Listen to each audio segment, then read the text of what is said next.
Okay, hello. My name is Colin.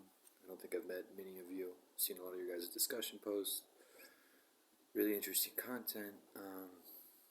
Exciting to meet more of you. So this is off the segment in Chapter 11 textbook, Counseling Theory and Practice. And essentially, we're talking about like reality therapy. So reality therapy differs than psychoanalysis in the sense that it's not a previous dive into looking at childhood trauma or previous wounds, but it's more present tense.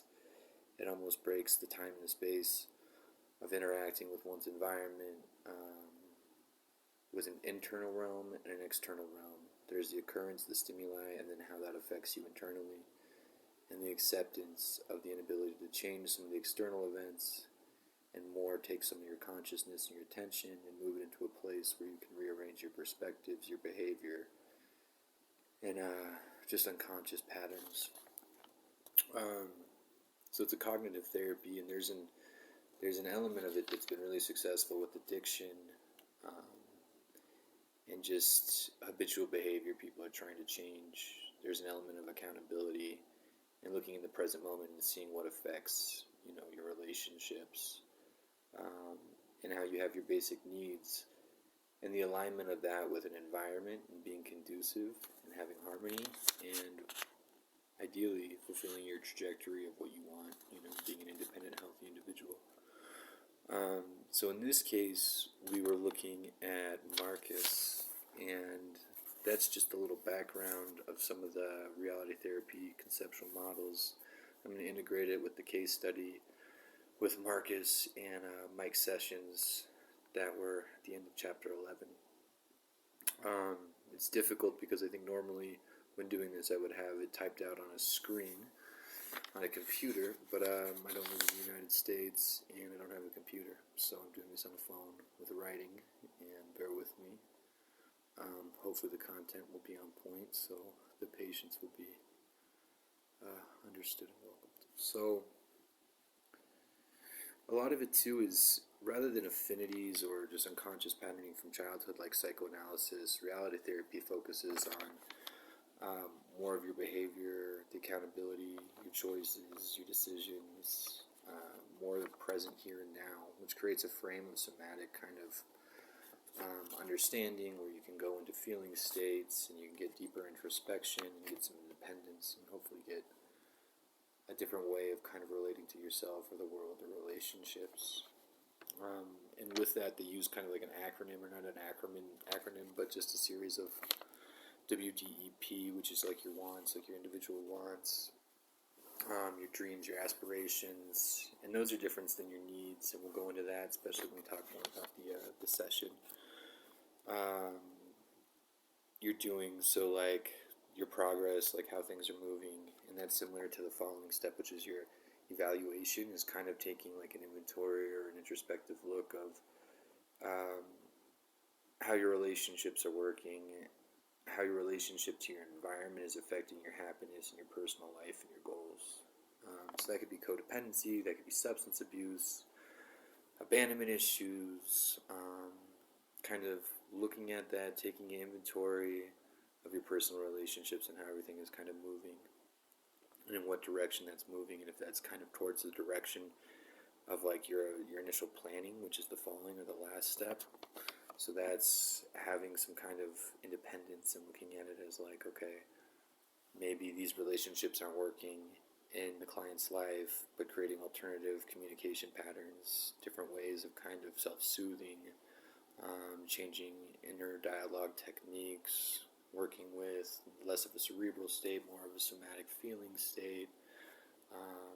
There's a lot of different therapies that can go into reality therapy, so there's some interesting space there. Rather than looking at the whole narrative of someone's life, it's looking at the present moment and seeing what's happening in their life now and the adjustments that can be made to make it either better or to make alterations to move in a completely different direction. So it was originally created by William Glasser in the mid-1960s, and he essentially believed the philosophy of this therapy has 5 needs, and your 5 basic needs is like your power, your sense of like self-worth, your identity, how you move in the collective, which would be like a new term. But either way, it's hard to have one school of thought and be so lenient on that, and then move into another one and try to integrate that. So if I slip between some of the psychoanalytical jargon, forgive me. I'm working on it.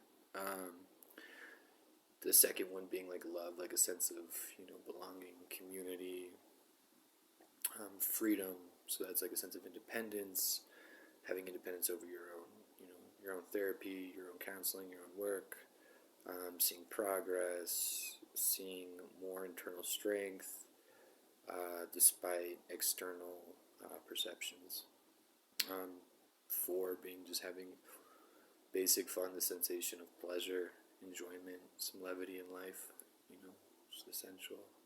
Survival, and that being like food, shelter, sex, reproduction, all that stuff. And the theory basically kind of stems from, which is really similar to some of the 12-step models of working through behavioral issues and things of that nature, or just unconscious patterning, where it's like the ability to change the outside events is looked at as diminished, but the power or the consciousness is obtained through like elevating through that and your perspectives and your way of interacting with an environment.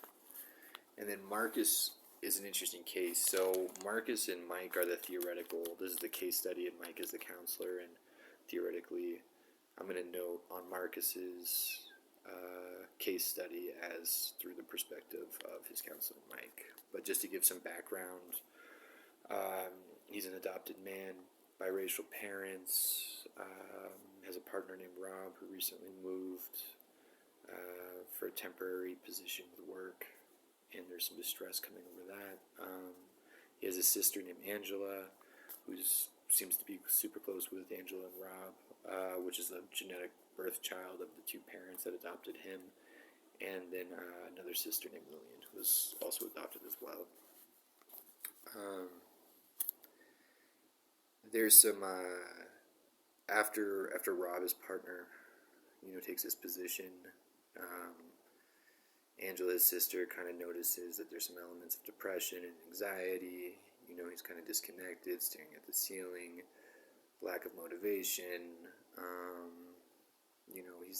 He's in school. He's getting a PhD theoretically, or that's what he's doing. So there's some elements of that, of his codependency with Rob and his inability to kind of get into a place of centered and equilibrium where he can kind of pursue that and work on some of the things that he needs to work on for his program and his doctorate. And Angela basically sees the elements of distress, symptoms of depression, anxiety, and brings him to the counseling session with Mike, which initially starts the whole case study.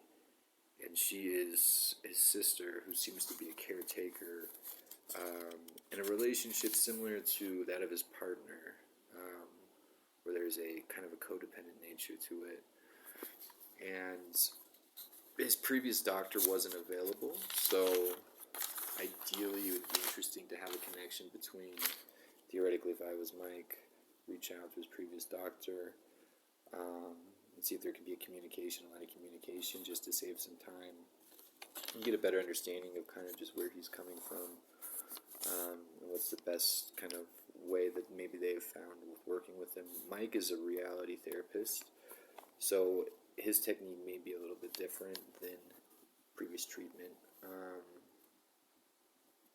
It's interesting when you see there's like notes of Marcus kind of feeling controlled by other people in his outside environment in page 43, and other events that kind of make him feel limited in his ability to perform in his life, especially his partner Rob leaving for a trip, and them still staying in a relationship, but it being a temporary position, and some of his abandonment things coming up. And it's interesting because we're not taking the psychoanalytical approach of looking at his, maybe the abandonment issues from being an adopted child and things like that, but more of like the cognitive behavioral therapy approach, where there's an ability to change some of the interpretation and some of the reaction of how he reacts to these events in his life.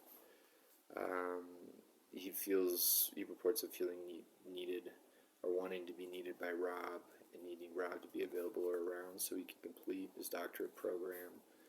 There's elements of codependency between, him and Rob and his ability, his mood, his depression, everything like that, and just an insecurity, attachment. It's kind of interesting to look in this component. It's like an insecure attachment. There's there's just a fear of abandonment and kind of a general, for lack of a better term, perseverating over the strength or the integrity of the attachment and the consistency of that in the future. And a lot of it is, I think, there's an element of in looking at. I think Mike does a really good job at this. Is looking at the codependency aspects of it and looking at just different communication things. There's in the text, there's elements where Marcus is speaking to Rob and he's asking questions, but the questions are kind of framed in an interesting dynamic as if the conclusion has already been answered, or there's a partial narrative or a transference, and there's some issues with the communication between the two, and just kind of adjusting between those two paradigms. And then on page 429, Mike and Marcus have a discussion about just the general goals, getting some stability, wants versus needs, and kind of being able to decipher that. And just the gravitation of those feelings versus, some of the trauma versus what's actually maybe occurring in the dynamic of the relationship when the two meet, in communication or just in a general sense. If it was me and if I was Mike, I think he does a really good job of bringing awareness to accountability.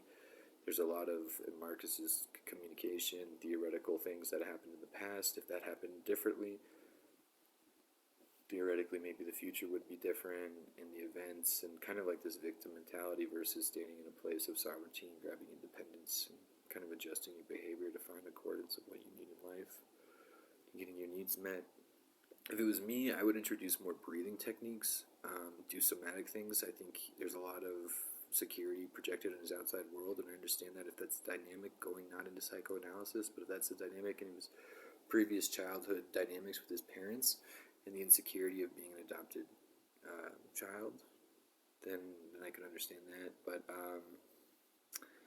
being an adult in those relationships and some of that stuff kind of theoretically carrying on and looking at those dynamics with his sister and his partner, maybe doing some somatic things, tapping, working with the nervous system, centering, kind of gaining some independence in an inner world, and watching, some of the transcendence of previous things he struggled with move.